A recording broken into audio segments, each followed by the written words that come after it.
এখন বাজে ভোর 5টা। তো গুড মর্নিং সবাইকে। সকালে ঘর উঠান ঝাড়তে হয়ে গেছে, ছেলে উঠে পড়েছে। আর এদিকে ছেলের টিফিন তৈরি হচ্ছে। এখানে ডিম সিদ্ধ দিয়েছি দুটো, আর এখানে ম্যাগি হবে দুটো। আজকে ম্যাগি নেবে, ছেলে বায়না করেছে। বাইরে ওয়েদারটা দেখো কি সুন্দর,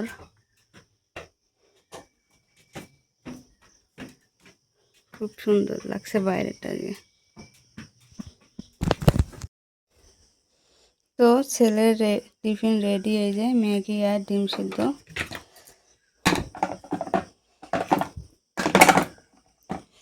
দেখে ছেলের ব্যাগ এই যে রেডি, যাবে এখন স্কুলে। ছেলে স্কুলে যাওয়ার আগে দেখলাম জলের বোতলে একটু জল ভরা নেই। তো টাইম দেখে নিলাম, দেখলাম কিছুটা টাইম হাতে আছে। তো ছেলেকে বললাম, বাবাই তুমি একটু দাঁড়াও, আমি একটু বোতলগুলোতে জল ভরে নিই। কারণ খালি বোতল দেখে কেন জানি মনটা চাচ্ছে না যে ছেলেকে এখন এইভাবে গাড়িতে পাঠাই। ছেলে একা একা গাড়িতে স্কুলে যায় তো খুব চিন্তা হয়, তার জন্য খালি বোতল দেখে এইভাবে আর পাঠালাম না। তো বোতলগুলো ভরে তারপরে যে ছেলেকে দিতে যাচ্ছি গাড়িতে। তো ছেলেকে গাড়িতে উঠে দিয়ে আসলাম। আসার পথে বড়মশাই কল করেছিল, তো বড়োর সঙ্গে কথা বললাম।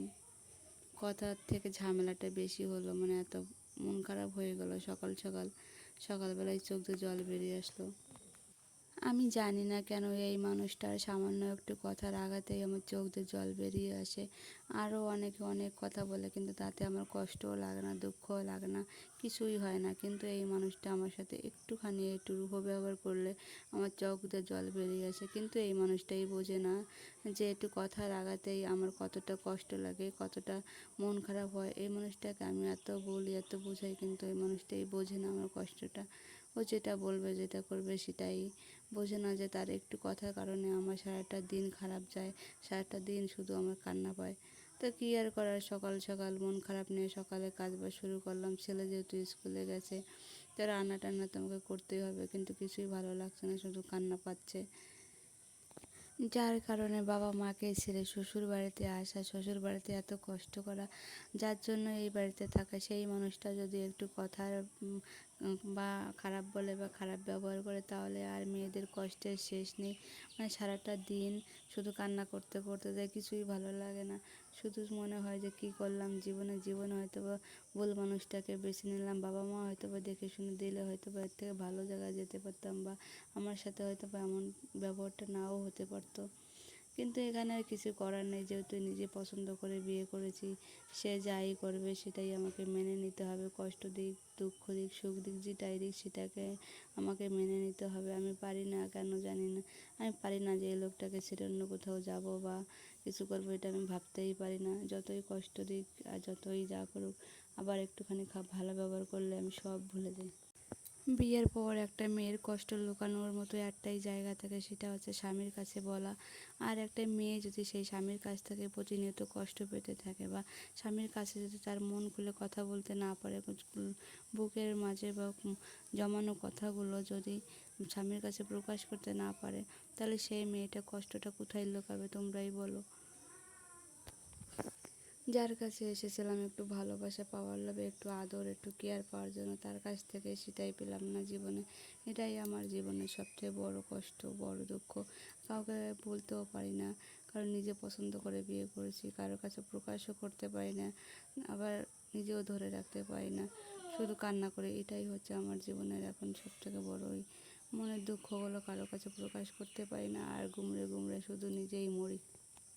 এই পৃথিবীতে যারা দেখবে মন দিয়ে সংসার করে না, স্বামীকে অমান্য করে, সংসারে কাজ ঠিক মতো করে না, শুধু বরের টাকা ওরা এদিকে করে সেদিকে ঘোরাফেরা করে, শপিং করে, সেই মেয়েগুলো দেখবে বরের কাছ থেকে ভালোবাসাটাও পায়, আবার সব কিছুই পায়। কিন্তু যারা একটু সাংসারিক মেয়ে, যারা সংসারের জন্য ভাবে বা সংসারে কিছু করবে, এটা বানাবে, ওটা সংসারের জিনিস কিনবে, এই কথাগুলো যে মেয়েগুলো ভাবে, তাদের জীবনে এই ভালোবাসাটাও থাকে না, আর সুখটাও পায় না, আর সংসারটাও ঠিকমতো হয় না। শুধু তাদের সারা জীবন কষ্ট আর কষ্ট করেই যেতে হয়। এটাই হচ্ছে আমার জীবনের একমাত্রই। আমি যতই করি না কেন, তারপরও স্বামীর কাছে আমি কিছুই করি না। তার কাছে আমার কোনো মূল্যই নেই, আমার জন্য কোনো সময়ও নেই তার কাছে। এভাবেই চলছে আমার জীবনটা। এখন সময়ের সাথে সাথে সব কিছু মেনে নিতে শিখে গেছি। এখন নিজের কষ্টগুলো কারো কাছে আর প্রকাশ করি না, নিজের স্বামীর কাছেও না, কারোর কাছে বলি না। সংসারের যেটুকু কাজ, এখন আমার ছেলে হয়েছে, তার প্রতি আমার দায়িত্ব আছে, তাকে লেখাপড়া শেখাতে হবে, মানুষের মতো মানুষ করতে হবে। এটাই আমার জীবনে এখন একমাত্র লক্ষ্য। যতই কষ্ট আসুক, যাই হোক, বরের কাছে এখন আর প্রকাশ করবো না। এখন থেকে সেটাই ভাবছি, নিজের কষ্ট, নিজের দুঃখ সবই নিজের মধ্যে লুকিয়ে রেখে সারা জীবন সংসারই করে দেবো। তাকে তার মতো করে ছেড়ে দিলাম, সে যেটা করুক, তার ইচ্ছা মতো সে করুক। তাকে আমি কিছু বলবোও না, আর আমার জীবনে দুঃখ কষ্ট আমি তাকে আর জানাবো না। যাই হয়ে যাক না গো, তাকে আর কিছু বলবো না, কিছুই জানাবো না। এটাই অনেক দিন থেকে ভাবছি। তা কিছুটা পারি, আবার মাঝে মাঝে আবার ভুলে যাই। যখন একটু ভালো ব্যবহার করে তখন একটু সবটা ভুলে যাই। তো যাই হোক, অনেক কথা বলে ফেললাম। নিজের মনের কথা কারো কাছে শেয়ার করলে হয়তো মনটা হালকা হয়। তো আমি তো কারো কাছে শেয়ার করতে পারি না, তাই ভিডিওর মাধ্যমে শেয়ার করলাম। অ্যাকচুয়ালি আমার যারা নিজস্ব লোক আছে, আত্মীয় স্বজন বা পাড়া প্রতিবেশী, কেউই আমার এই ভিডিওগুলো দেখে না, তার জন্য আমি এগুলো কথাগুলো শেয়ার করলাম। যদি কেউ থাকতো তাহলে আর শেয়ার করতাম না। যারা দেখবে তারা হয়তো বা আমাকে চিনবে, আমার হাজব্যান্ডকে চিনবে না, বা আমার নিজস্ব কেউ নেই, বা কারো কাছে বলবে, বা আমার কাছে বলবে, বা অন্য কারো কাছে বলবে, এরকমটা কেউ নেই, তার জন্য শেয়ার করলাম। তো তোমরা তো দেখতেই পেলে, সকালে থালা বাসন ধুয়ে নিলাম, তারপর কিছু জামা কাপড় জড়ো হয়েছিল, সেগুলো ধুয়ে নেড়ে দিলাম। এখন যাব রান্নার কাজে, রান্না টান্না করব। তারপর ছেলে আসবে, ছেলেকে স্নান করাবো, ভাত খাওয়াবো, তারপর আবার আমি খাবো। এইভাবেই দেখি দিনটা পার করে দেবো মন খারাপ দিয়ে। তো ছেলে আসার পরে ছেলেকে ভাত টাত খাইয়ে তারপর আমার আবার একটু বাজারে যেতে হবে। কারণ বড়মশাইয়ের ওখানে একটা লোক যাবে, মানে একটা ভাই যাবে। তো ওখানে নাকি প্রচণ্ড গরম, তার জন্য দেখি ওআরএস পাঠাবো কিছু ভাবছি, আর আচার পাঠাতে বলছে, আর পাট শাক পাঠাতে বলছে, সেইগুলো পাঠাবো। তো যেহেতু সেই লোকটা গরমে কষ্ট পাচ্ছে, সে আমার সাথে খারাপ ব্যবহার যতই করুক না করুক, কিন্তু আমি তো তার সাথে পারি না খারাপ ব্যবহার করতে, তাই তার জন্য ওইগুলো আমি পাঠিয়ে দেবো ভাইয়ের কাছে। তো কাজ বাজ করে রান্নার কাজে চলে আসলাম। আজকে রান্না করবো আলু দিয়ে, আর এই যে ডাঁটা শাক দিয়ে তরকারি, আর হচ্ছে ভেন্ডি ভাজি, এগুলোই করবো। প্রচণ্ড গরম পড়ছে, গরমে কিছুই খেতে ভালো লাগে না। তাও কি আর করা, যেহেতু ছেলে রয়েছে, রান্না টান্না করার ইচ্ছা করছে না, কিন্তু ছেলে রয়েছে, ছেলের জন্য তো রান্নাটা আমাকে করতেই হবে। তো রান্না টান্না করে আমি চলে গিয়েছিলাম বাজারে। বাজার থেকে যে 2 ধরনের ওআরএস নিয়ে আসলাম, একটা হচ্ছে অরেঞ্জ আর একটা হচ্ছে এই ফ্লেভারে। দু প্যাকেট নিয়ে আসলাম, মানে এখানে আছে মোট 50 পিস।